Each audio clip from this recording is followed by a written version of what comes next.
What is going on, everyone? My name is Jason, and this is the Google Pixel 4a versus iPhone 11 Pro Max camera comparison.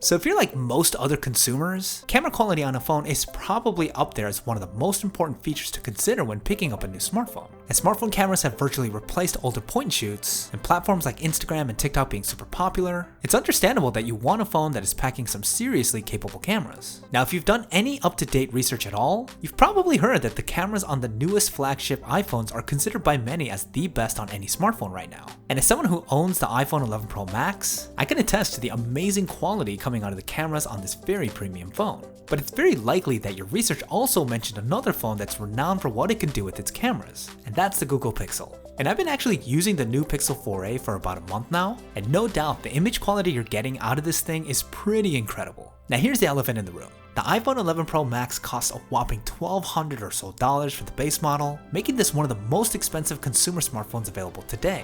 So in a way, I kind of expect the cameras to be pretty good for that high of a price tag. But the new Pixel 4a? This thing only costs $350 US.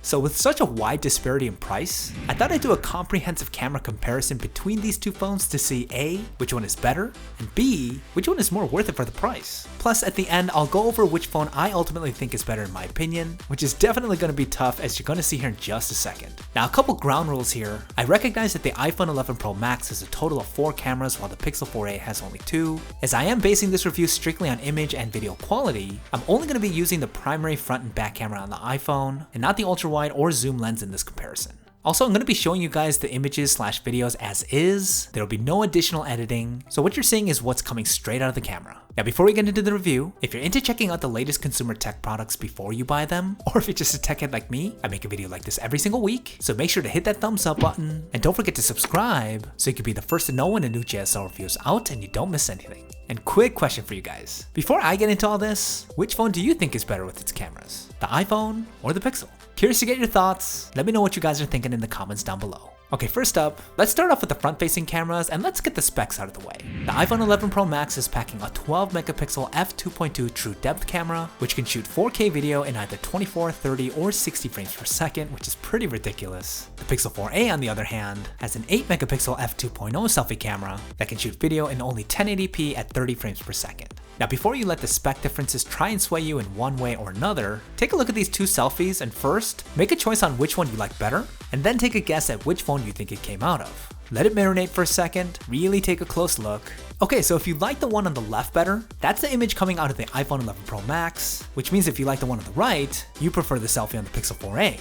Now for some additional context, these selfies were taken in ideal lighting conditions outside, with each phone's respective portrait mode on. And what's going to be a common theme here is that both are doing an outstanding job, no doubt class-leading stuff here, but let's take a look at some of the differences and let's start with color. The Pixel 4a, much like Pixels before it, has that signature cooler temperature, something that you can notice easily on the color of the sweater and the leaves in the background. You'll notice that they're darker when compared to the iPhone, as Apple has a warmer color profile, probably made most clear when looking at the way it manages skin tones. There's more of a yellowish hue, which brightens up the image and makes it not as moody as the Pixels. Overall, you'll notice that the colors in general on the iPhone are a bit more saturated and vibrant, and the image is just a tad bit sharper. Take a look at the lips and you'll see what I'm talking about. And as this is a portrait mode photo, edge detection on the iPhone is also better. You can see that the Pixel completely got it wrong with this building in the background, and it's a bit rough on the edges. Now take a look at these two photos that were taken in a darker area outside, and you'll notice the trends in color temperature and saturation levels as I just mentioned, and I noticed that the Pixel 4a amps up the artificial enhancements a bit more in harder lit scenarios. There's definitely less noticeable blemishes on my face when compared to the photo coming out of the iPhone, but it's slightly less organic. Now when taking selfies in very difficult backlit situations, the Pixel does better here. Both are clearly struggling, but the Pixel does better with dynamic range, as the iPhone's highlights are considerably more blown out. But in well-lit environments, both do a pretty solid job with dynamic range, and the differences get harder to notice. Now when it comes to video on the front-facing cameras, it's not surprising that you're going to get sharper footage on the iPhone, as it is shooting at much higher resolution, but the 1080p video coming out of the Pixel isn't too bad. The colors aren't as full, and the iPhone is doing a better job with both skin tones and overall exposure on the face. But again, in well-lit environments, the Pixel gets a lot closer in quality with the iPhone. Overall, when it comes to the selfie cameras, both are excellent, and again, you're getting class-leading images here. But at the end of the day, the iPhone 11 Pro has sharper, more vibrant photo and video that's ultimately more refined and not as rough around the edges. That being said though, I will say that the differences here are pretty nitpicky, and which one you like better will likely come down to color preferences. Okay, shifting over to the rear cameras now, let's do a quick rundown of the specs. The Pixel 4a has a 12 megapixel f1.7 wide-angle camera that can shoot 4K video in 30 frames per second. The iPhone 11 Pro Max has a 12 megapixel f1.8 wide-angle camera that can shoot 4K video in either 24, 30, or 60 frames per second. Now, same deal as before, take a look at these two images, choose the one you like better, and take a guess at which camera it's coming out of. So this time, if you prefer the picture on the left, that picture was taken on the Google Pixel 4a, the picture on the right coming out of the iPhone 11 Pro. So again, both are fantastic images, the quality here from both phones is truly top notch, and much like the front-facing cameras, the differences really come down to color science and image processing. First, when it comes to color, I noticed that the photos coming out of the Pixel tend to have more of a magenta hue, while the photos coming out of the iPhone have more of a green and yellow. It's really subtle, but it's hard to unsee once you look closely. The Pixel is doing a better job with contrast here, and you're getting more detail in the trees. There's definitely more of a focus on sharpening, but the iPhone does better with vibrancy as the colors are noticeably punchier. Here's another comparison where you'll see some of the differences when it comes to image processing. Again, the Pixel does a better job capturing the detail in the trees, whereas in the iPhone focuses more on getting a saturated photo. When looking at macro shots, the iPhone did a better job with focus on this one. It looks as though the lens on the Pixel may have a shallower depth of field, making it more difficult to get a cleaner focus when up close on a subject. But the Pixel is doing better here, and again with its better management of contrast, you can see the detail of the individual flower petals better than on the iPhone.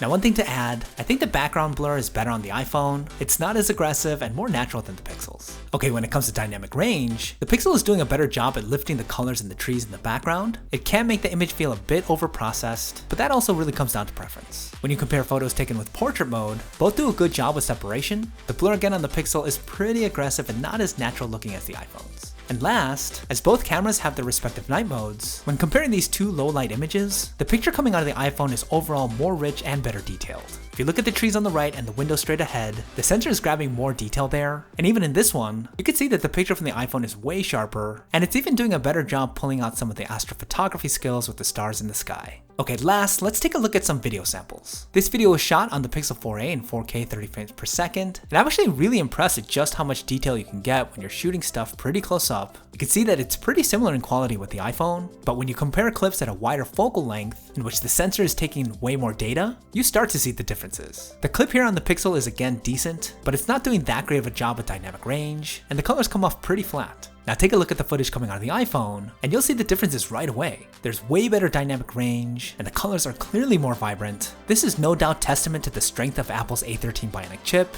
and perhaps also an illustration of the limitations of the Pixel's mid-tier processor. Plus, with the ability to shoot multiple frame rates on the iPhone, you have a lot more room for creativity in your shots. And let's just be real here. The iPhone has been dominating the smartphone video space for a while. It's seriously impressive what you're able to do with this phone.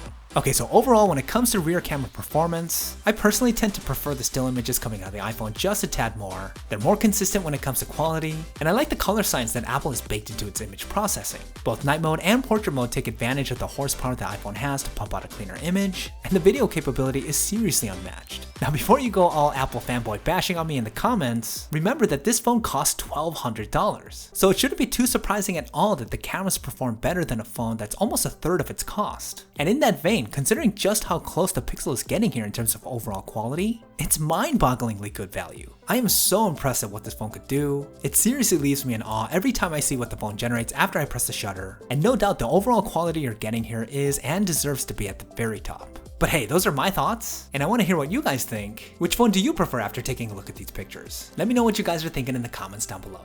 Okay, that's about it for this review. Don't forget to leave me a thumbs up if you guys found it useful, it really helps me out. If you guys have any questions about the iPhone 11 Pro or the Pixel 4a, leave them down in the comments, and I'll be sure to get to you. Thanks for watching, and I'll see you guys in the next one.